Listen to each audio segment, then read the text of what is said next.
Welcome. You all made it all the way to the end almost. We have one more thing to do at 3 o'clock, but this is the last informational session. So thank you for hanging in there and coming to see us.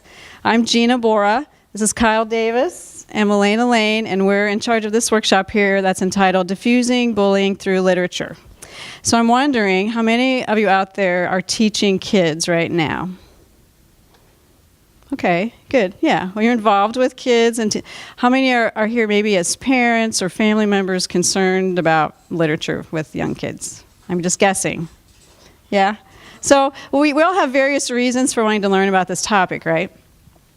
I put together some resources for us. One of them is listed in your teacher resources. It's a search engine called dawcl.com.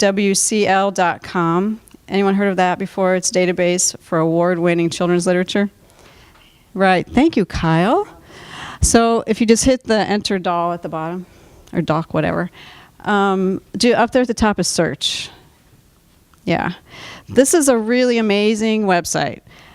A librarian put this together, and everything that you'll find will be an award-winning children's book. And you have all these parameters that you can choose.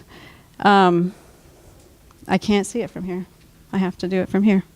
Sorry. I typed in bullying. Oh, yeah. Okay. You can also, thank you. Yeah, I mean, that would help me. You can choose the age of the reader. I'm pretty sure. Where is that? Suggested age of reader, the very first one. All these different age groups.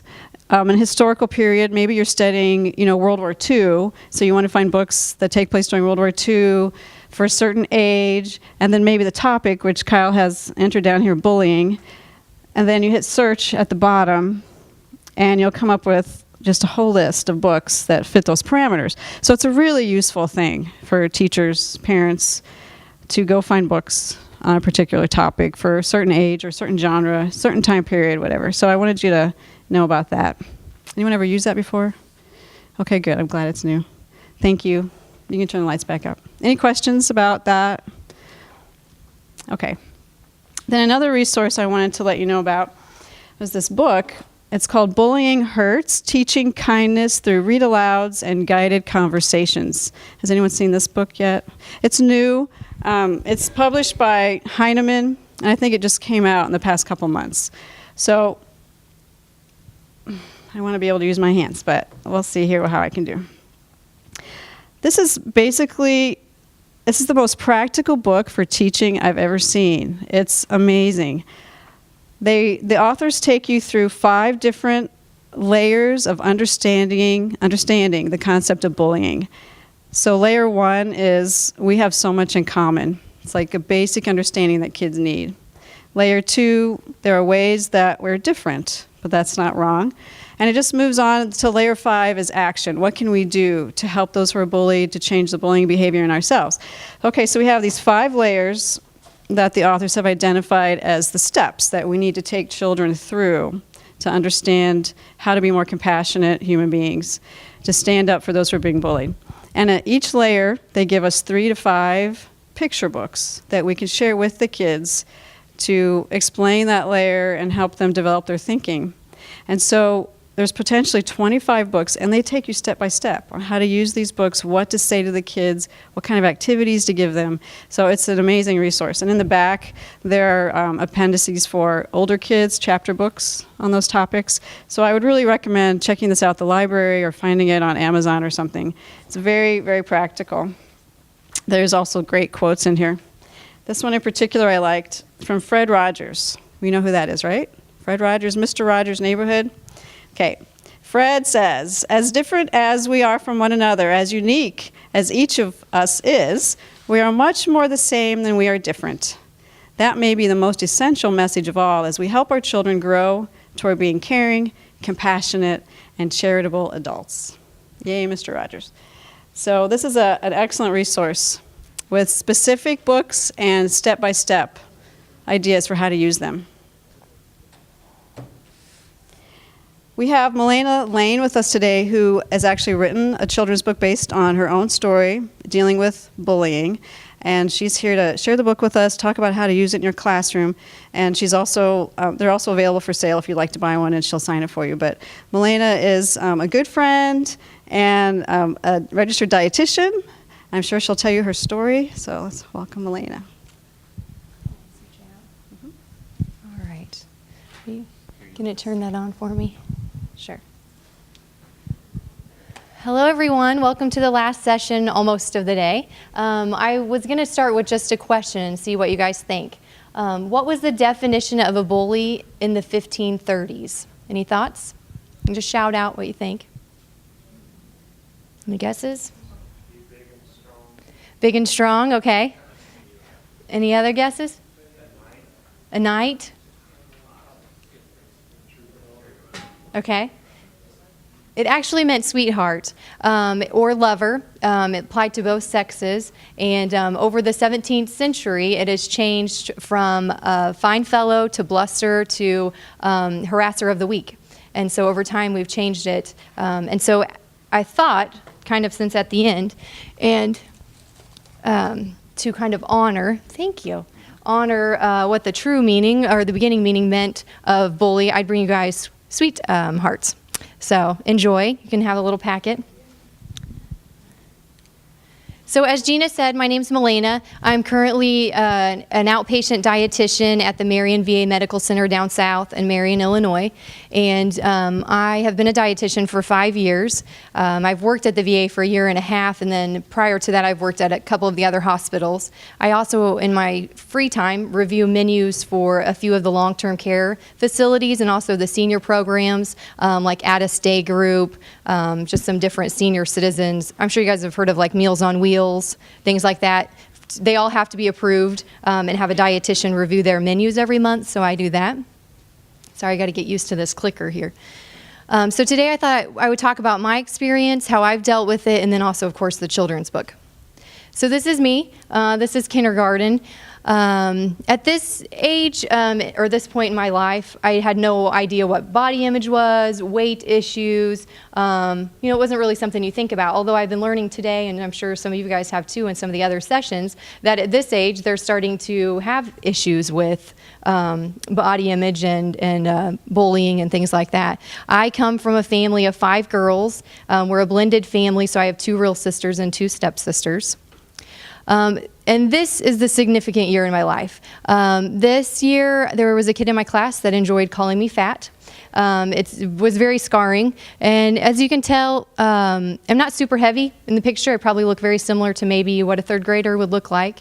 But the kid was a littler kid, and I think, we're finding for emotional bullying that typically the bully is finding someone else to pick on because of their own insecurities, and if they can put it onto someone else, then the focus isn't on them. And I think that's probably what happened. So this year really impacted my life, and I think it's why I chose the career path that I went into. This is high school. There wasn't anything too significant in junior high or high school. I would be considered one of the popular kids. I played sports. I was in a class of 35. It's really small. And the main thing with this year was that for cheerleading, every year I always had to have the biggest skirt, which is very hard to take, that you have to wear the biggest skirt in cheerleading. But my senior year, finally, a couple of the other girls caught up with me, which helped. But body image was a big thing, starting all the way from 3rd grade on to my senior year. This is college. This is my friend Jen and I. We're at a nutrition health fair. She's obviously a banana and I'm a carrot. And we're promoting healthy eating. I went to SIU for undergrad, and then I stayed and did my master's and also worked on my thesis. And for my thesis, I picked the Girl Scouts in McAnda, Illinois. They're about 9 to 11 years old. And what I worked on was to see how parent, peer, and media influence their body image. And it was amazing, the correlation between those 3. Actually, the one that came out the highest, which you probably could guess, is media. But that's what I looked at, just in that age bracket. But college, of course, I went into this field because I wanted to help myself initially, and then also to help others focus on their body image, to improve how they feel about, their weight, and then also to look at like diabetes, and it goes on, more the medical field. And this is life now. This is my husband, Phil. We've been married 5 years, and this is my little girl, Noelle. She is 20 months old, and life's pretty good. I try not to focus on any kind of weight stuff, and I try to help those, at the VA. I serve all the veterans for 8 different clinics, so we roughly have about 2,300 veterans in a clinic, so times that by 8, and you got how many veterans we work with. And that's anywhere from World War II all the way down to Iraq and Afghanistan, all of the veterans, male and female. So this is my book. About 2 years ago, with the push of my mother, I decided to look into publishing a children's book. And so we gave it the name Chubbs. And so there was a guy here at Eastern named Dave Ross. He is an employee here full time. He volunteered to do the illustration for me, which was lovely. So the whole process took about 2 years because he did it in his spare time. He also details cars too for a living. So we did that. We went through a company called Trafford Publishing, which is a self-publishing company. And I highly recommend it. Does anybody have any thoughts on publishing or working on publishing a book? You're working on publishing a book. Are you going self-publishing? We did, like, our whole class did, so, like, we had to write our own children's book. Okay. And stuff. And it's a lot harder than I expected. The whole process, you mean? Yes. Yeah, it is. And every publishing company you go through is very specific on all the things they want, and it's very time consuming, but to actually hold it in your hand at the end, it's very rewarding that you're a published author and, you have a piece of work out there. Are you also working on a book? Yeah, I've always thought about it. Okay. Okay. Well, it's definitely rewarding. And the meaning behind the book, I put a little bit of my experience in there, plus the experience I've had through undergrad and graduate and all of my experiences as a registered dietitian, and put it into the book just for the aspect of bullying and also nutrition. So I'm going to, if it's okay with you, I'll read you the story if you're open to that. Okay. I'm going to try to read this and also hold this microphone, so we'll see how that goes. Oh, there, that would be perfect. Then, well, he's good. If he's going to hold the pictures, I'll just read the story. Okay. Okay, so this is the very beginning. There we go. All right. So another day of school, I thought to myself as I walked down the driveway. Turning the corner onto Main Street, I saw 2 of my classmates. "Hi, Chubbs," shouted Reuben. "Hi, Chubbs," yelled Phil. "Hi, guys," I said sadly. I continued walking towards school while I thought to myself, everyone calls me Chubbs. I wish they'd call me by my real name. Kids at school call me Chubbs because I have a round belly and chubby cheeks. I am also taller than the rest of the kids in my class. It's not fun being the biggest one in class. I run slower than most of the kids on the playground. My mom even has to shop in the husky section for all of my clothes. Miss Ellie is my teacher this year. She is very smart. She has short blonde hair and wears small glasses that rest on the end of her nose. "Good morning, class," said Miss Ellie. "Today we are going to learn ways to be healthy. Can anyone think of an idea?" "How about drinking plenty of water each day?" asked Amy. "Great idea," said Miss Ellie. I raised my hand and said, "I like to eat apples with peanut butter as a healthy snack." "Sure, Chubbs, you can tell you eat healthy, more like soda and candy," muttered Miranda. "An apple with peanut butter is a great snack, class. Good idea," remarked Miss Ellie. "I like to make healthy recipes with my mom. Is that a good idea?" Matt asked. "That is a great idea. Would you like to share one of your healthy recipes with the class, Matt?" "My favorite recipe is Taco Crunch. I can list the ingredients on the board for the class," Matt said excitedly. So in here is the recipe. It's 1 pound of hamburger, 1 can of light kidney beans, 2 bags of chopped iceberg lettuce, 1 can of whole kernel corn, 8 ounces of salsa, 3 cups of crushed tortilla chips, 8 ounces of shredded cheddar cheese. Brown the hamburger, drain it, pour the hamburger into a large mixing bowl, add the kidney beans, corn, lettuce, and cheese, and mix well and topped with crushed chips and salsa. "This sounds like a delicious recipe, Matt. Class, copy the recipe down so you can make it at home," said Miss Ellie. "Tomorrow, we are going to have another lesson on things we can do to be healthy. For your homework assignment, make a list of ways to be more active." "Hey, Chubbs, you should write on your list, run a mile every day," Nick said meanly. "Class, get your backpacks and line up at the door. See you tomorrow," said Miss Ellie. "Bye, Chubbs," I heard from Monica. Bye, Chubb, said Wendy. Bye, Corey, I heard from the back of the line. I turned around to see that it was Miss Ellie. I smiled at her as I walked out of the door, thinking to myself, someone called me Corey. The end. So we were going to kind of take time to see if any of you guys had any thoughts on bullying, any stories you wanted to share, or any thoughts about books or books you've used, anything like that. Anybody have any thoughts or any things they want to share? Anything? If you've used books in your classroom or in student teaching or in a class on the topic of bullying, anybody have a suggestion? I use the big book, Chrysanthemum. It's quite a thing, quite like. What age group would you say that's for? It's more for like kindergarten, like first grade.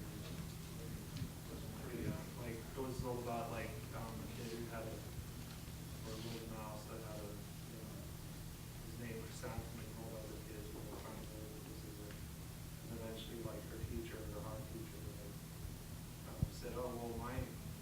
She had also a really long name, and then had explained to them like that she wanted to name her daughter Chrysanthemum, and eventually all the other students were like, "Well then, I want a name for a flower name too," so they all like gave themselves flowers. Like I did an activity where they gave themselves flowers. Mm-hmm. Did somebody in the back have something? I teach high school, and we've been breathing underwater every year, and it's more of a domestic violence,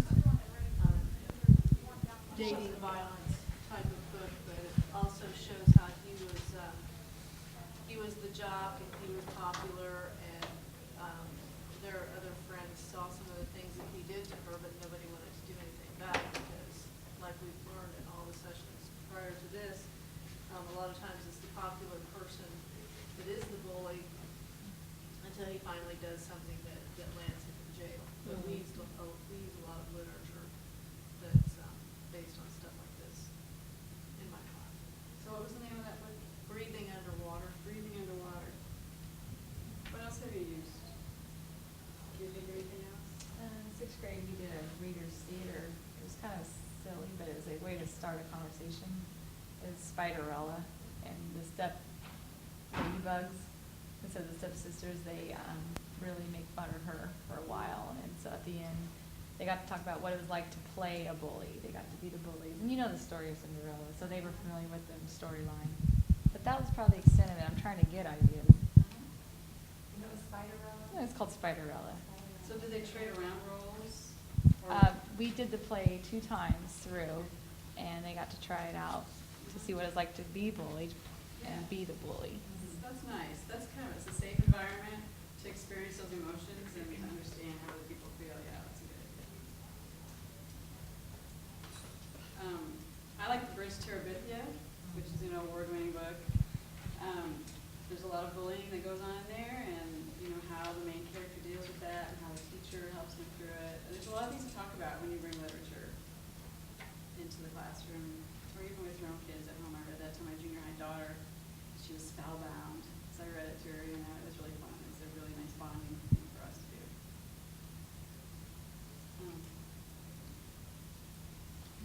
Okay, so I have a couple of activities that I've done with students that I think have really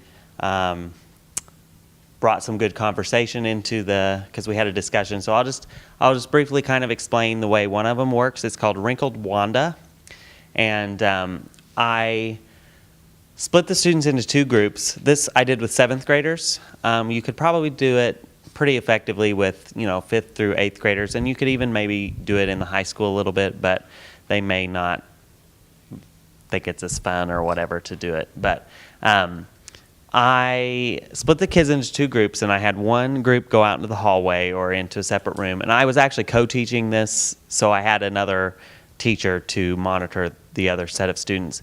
And so the one set of students that I was with was directed to both sets of students I had a piece of butcher paper or long paper so they could trace the body. So that was the first thing. Somebody laid down, they traced so each person had a traced figure, and that was our Wanda. So we had two groups, and the group that was in the classroom with me was instructed to write down things that were positive, compliments, things that you would say to Wanda to make her feel good, stuff like that. The group out in the hallway, the other group was to write negative things, things that a bully would say, negative things about Wanda, you're ugly, and we got some pretty heavy things on that. And there was some pretty good conversation within that group just while they were discussing things that they've been called, things that they, see other people being called and stuff like that. I thought it was interesting. Well, it wasn't so much interesting. I think the kids kind of thought it was interesting, but I was kind of expecting it, that it's harder to come up with the things to write on the good Wanda, and that came up in the discussion later, like, it's hard to come up with those things because we're not used to saying those things as much, and it should be the other way around. So at the end of the time when they had finished writing all of their words on their Wanda, I made them have it all filled up. So they got to write big, but they had to put something on the arm, something on the leg, something everywhere. So they had to write a lot of stuff on there. So then the teacher out in the hallway took the Wanda and just wadded it up into a ball. And the kids were like, oh, we just worked hard on that, and getting that all perfect, and you've just wadded it up. They thought she was just going to throw it away. So they came back in the classroom, and we took the nice Wanda, and we hung her up on the wall so we could see. And then we unwrinkled and kind of flattened out the bad Wanda, and we hung it up on the other side of the board. And then we had our discussion, and we discussed, because at the time, they did not know what the other groups were doing. And I think that's kind of a key thing. They just expect that they're doing the same thing. They're just split up into two different groups, because that's kind of the way that I led it on. And so, I asked them, I'm like, what do you notice different about the two Wandas? And eventually they figured out, well, at first you get, well, that one's all wrinkled up. And then they figure out, well, the words on this one are hurtful words. And that's why this one's all wrinkled up. And so then, we went into a discussion about you can flatten this Wanda out, you can iron her, you can, stack books on her to flatten her out, but those wrinkles are always going to be there, and those represent the scars from things we say and things that we do. So we were able to have a nice discussion, and during that discussion, some really interesting things came out of different students. They opened up and shared some of their different bullying experiences. They shared some things that they see that they can help to try to avoid or try to stop. And we also tried writing some of the things from the positive Wanda onto the wrinkled Wanda. And, you can see that you can say all kinds of things, and that might help her to flatten out, but it's still there. So once it happens, you can't take it back. So that I didn't have a book that I specifically did that with, but that could be applied for several, any bullying book that there is, really. I also did one. Now, I found that on the internet somewhere, and I adapted it to fit mine because it was different the way they had it, but I didn't come up with it all on my own. And then I did another one that these are automatic lights, so we're not moving. There we go. All right, so I did another activity that you may have heard of because it's a more common activity. I did that to open the wrinkled Wanda activity with the toothpaste. Has anybody ever heard of the toothpaste activity? You know what I'm about to say? Yes? I've heard of it. You've heard of it? So, Once it's out, you yep. can't take it So I had, I called a student up there, and I had some paper laid out on the desk, and I had them, squeeze out this toothpaste, and I was, hurry up, squeeze the toothpaste out because it was messy, and they were just, and I'm like, just get the toothpaste out, and I was, so when they finally got the toothpaste out, I'd hurried them all this time, they got the toothpaste out, and they're like, okay, I'm done. I said, okay, now take the toothpaste and put it back in the tube. And they just looked at me. I said, put it back in there. How come you can't? It was real easy to get it out, you know. And so I was, messing around with them, trying to get them to put it back in the tube. And that's, another representation of when you say things, when you do things, you can't take them back and they're out. They're there. The toothpaste cannot go back in. So you can do that with, there's several other things other than just toothpaste you can do that with, but it is messy. I wanted to save the toothpaste, but the paper that I used was just a regular piece of paper. I wanted to save it till the end of the other activity so we could go back and compare the toothpaste with the Wandas, but the toothpaste soaked through my paper. So if you do that, use something like, or something laminated so that it doesn't, and have a piece of wet paper towel ready too, because they will get it all over, especially when they're trying to put it back in, because they were, pushing it around on there with the tube and just, but, and then there's one more, I was in a class here, probably last semester was when I was in this class, and we had to do advisory units, and that's the unit, or that is the lesson where I did the Wanda activity with the kids. And we also had to present them in class. So I actually did that with the college students, and we got an interesting discussion going on in there. But one of the other activities that one of the other groups did, they did the book called, what was that book I told you? Buddha Boy. Book is called Buddha Boy. And it is more of a junior high and up level book, probably.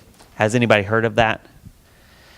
I can't remember exactly what all it's about. It's about a boy, and he's kind of chubby, I think. He has something to do with a backpack that he always carries around or something. I can't remember. But the activity they did with that book was Tootsie Pops. And and everybody got a Tootsie Pop at the end of the class. And so everybody's happy because you get candy. And the different layers of the Tootsie Pop. And he had a paper Tootsie Pop made up. And it was a paper stick and then a brown thing. And then it was all Velcroed together. So that was like his visual. And he'd talk about the wrapper. And the wrapper is your, outside. Shell, Yeah. Not quite the shell, but it's your outside, your front, yeah. And then the candy part, the sucker part, would be your defensive shell, I guess. And then the inside, the gooey Tootsie Pop is like your inside. So that's a brief description of that one. So anybody else have any activities that you've done with your books or anything like that? I haven't done this one with a book, and in fact, I just heard about it this morning. And I think it might be a good one to share with parents if they're having problems.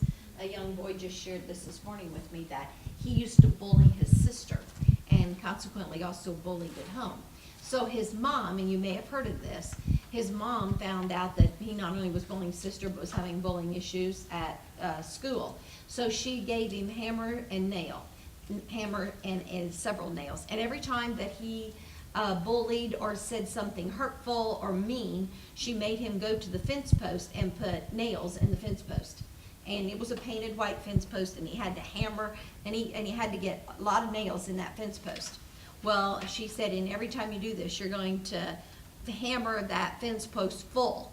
And when you get it full, if you haven't learned your lessons, you're moving to the next fence post. So he went to several fence posts, and then when he got to where he was starting to say nice things, she said, and either an apology or nice things, he was allowed to go out and pull one out. And he had to keep working until the fence posts that he'd put all the nails in were then out of the fence posts. And then his mom said, well, now you're not really done, because I want you to paint the fence post and cover up those places. So once they had done that, then she said, now what do you see? He said, well, I can't get those spots all covered up, because the scars, even though you do all you can, you make your apologies, you do everything, those scars are still there in the fence post. Just like once it's the toothpaste, once it's out of the tube, it's there. Just like once the statement's out, it's there. I thought that was really interesting. You couldn't hammer nails and take a hammer to school, but you could certainly share that with parents for them to have a board or something that they would work on with the kid at home. I have something similar, but it's not bullying, it's negative language, hateful tones, hurtful words.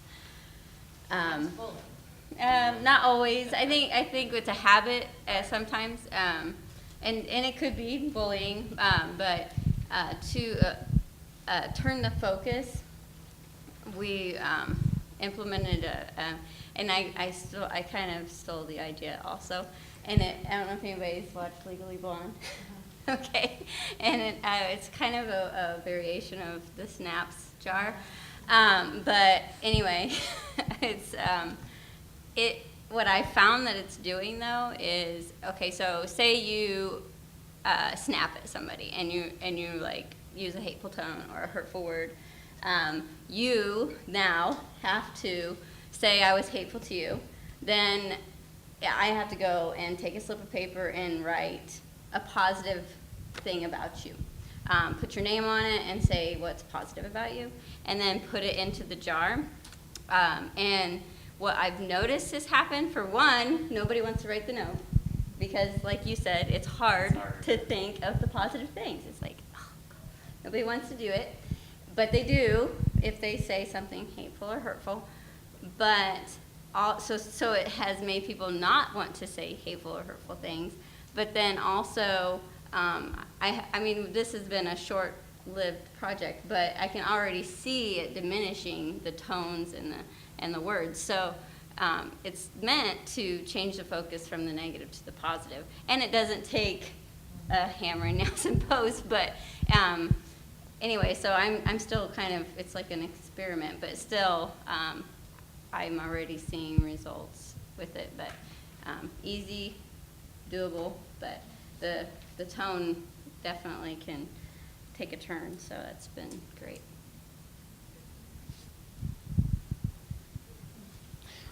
Okay, so does anybody else want to share an activity? Or books, maybe you've thought. Or yeah. Mm-hmm.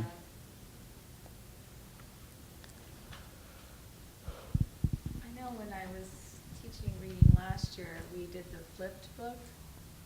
And it did come up, it wasn't on purpose, but it came up that the main character, she's resilient to bullying. It doesn't faze her. And that's an admirable? Yeah, trait.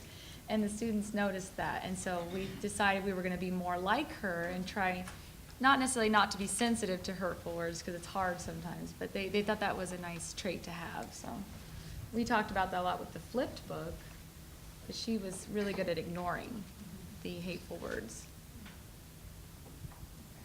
It's called what? Flipped? It has a video too, the movie. But I would recommend getting a permission form for the movie. It has a couple curse words.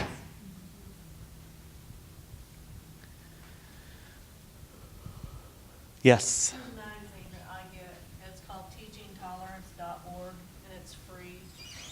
It's got,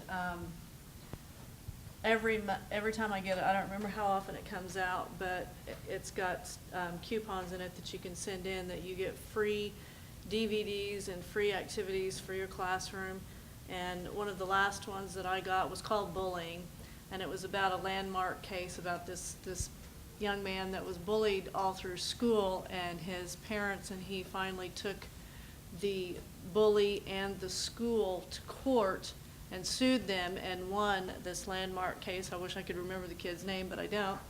But this particular DVD came with a lesson plan. It came with a survey that you give your students before you watch the DVD to ask them, do you guys feel like this school, is there bullies in this school? How are they being bullied? How are people being bullied? So on and so forth. And we did the whole activity, and then I had the kids sit around. I teach in an alternative school, so it's a little different than some of the other things that you guys might do. But I had them all sit in a circle, and I gave them the assignment. If there's one thing that you can say, you guys pretend like you're the bystander. There's one thing that you get to say to the bully. What would you say to them? And they all, you're small, you know, you're not impressive, and they all came up with all these things, but you could tell in the group which ones were the bullies because they couldn't come up with anything to say. And it's pretty powerful, and it's a great tool because, like I said, it's free, and as teachers, we're always looking for free things. But there's things on the Civil War that you can get. There's all kinds of stuff in there that they will send you for free, DVDs with lesson plans, and of course, it's set up by the Illinois State Code and all that. So it's a really good tool. What was the website? It's teachingtolerance.org.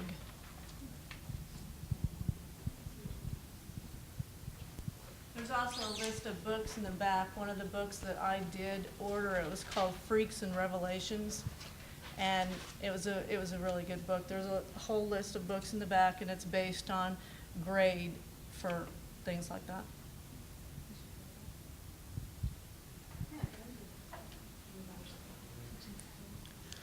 Okay, well, they're pulling that up. I wanted to share, the last thing I'm going to share is I am currently student teaching at Mount Carmel Middle School, which is in Southern Illinois. Apparently there's a Mount Carmel school in Chicago. That's not the one. But they have several bullying intervention things, but the one that's generally there for everybody all the time is what's called Stop, Walk, Talk. So if somebody is being receiving bullying type of behavior to them, they are to tell the person to stop. That's their responsibility that's teaching them to kind of defend themselves in a way. So they tell the bully to stop. If they do not stop, well, then they're supposed to walk away. If they're not to stay there and let the behavior continue. They're supposed to tell them to stop, walk away. If the behavior does not stop, then they talk. They go and find a teacher, administrator, school person, whatever, and then that person is their person to help support them and get the behavior to stop. But I've seen that using something like that where you give them some responsibility to make the behavior stop teaches them, number one, to defend themselves, in a way, a non-confrontational way of defending themselves. And then it also helps them to learn to resolve issues on their own without always having to come to someone because, in the real world, the teacher won't always be there to take care of you. So that's kind of the way that they're doing that. I think she has that. That's awesome. Thank you for sharing this. Yeah, I thought that in that case too, the kids that I showed that to, they seem to like it at the very end. I mean, the guy's grown up and he goes to visit another school and talking to the kids about it. And he's the victim and he's telling them what his victim's point of view. But my kids in my class actually cheered at the end of the movie, the narrative. They say that, the principal was, found liable, and the assistant principal at one of the schools was found liable, and the school district itself, although it was not found liable, they still settled out of court. And as soon as they said I think it was $900,000 is what the school district settled for out of court, my kids are all, yay, way to go. And it's kind of strange the way they reacted because I say, well, some of you do the same things that is going on here. Mm-hmm. So they saw it in a different light.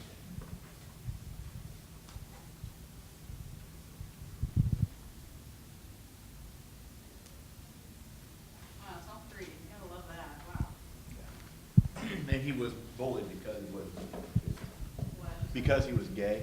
And when he came out, he finally came out, and then because he said they were teasing him before about it and everything. Finally, and the one joke that he said was, you remember when he's saying that with his grandmother, and they always watched TV, and he had an uncle who was also gay, and he said the uncle had a Cadillac, and he'd come visit the grandmother, and he said, I just love that Cadillac. And he said, when I finally decided I was going to come out and say that, come out and say I was gay, he said, Grandma, I need to tell you, I'm gay. And she said, honey, you don't have to be gay to have a Cadillac, is what she told. That was one of the opening jokes that he told his class when he was speaking to. Anything you suggest we should click on here to look at? Anything you want to show us? Well, there's, I believe on the same website, there's some other stuff on there. There's just all kinds of stuff that you can do on this. It's pretty interesting, and like I said, it's free. Email, newsletter, Yeah, it's a lot of social, a magazine, dealing with all kinds of social things. twice a year for free, magazine, classroom activities, I think that's the one I was just at. No, I guess not. Very cool. Anybody else have resources they want to share with us?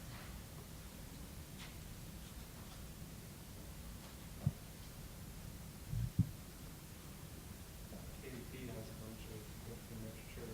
I'm sorry. KDP. KDP. Capital, Oh, their website, they have a bunch of books that you can download. Would it be .org? yep. Okay. Okay, what kind of stuff here should we look at, you think? On the left-hand side there should be teacher resources. Resources, there's Literacy Alive too. And then, yeah, there's like a bunch of different books you can find. I think you can even search by topic. And then, Lesson they're plans. pretty cheap too.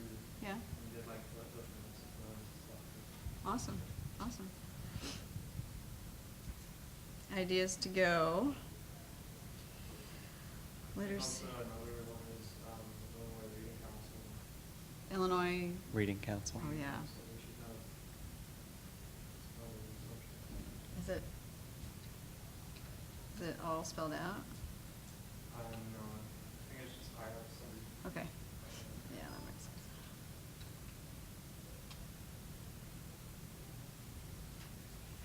Nope.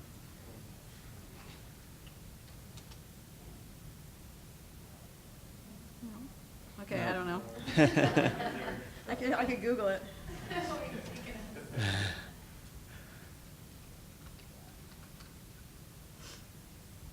Okay. It is spelled out. Oh, I must have misspelled it when I was typing it. Do they have teacher resource? Yeah, here we go.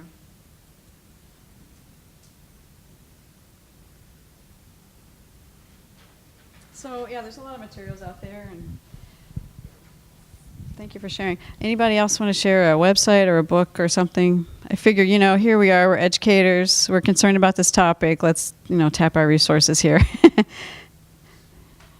All right, well, we're at the end of the day. 3 o'clock is the last event in the grand ballroom, kind of a culminating activity. We're going to have some arts interpretation on the topic of bullying and a student panel. What I've heard is that's going to be really Powerful. good. Yeah. So don't miss that one. Yeah, so you're already here. You might as well hang around. It's probably raining outside anyway, right? Yeah. So thank you for coming. And thank you for sharing.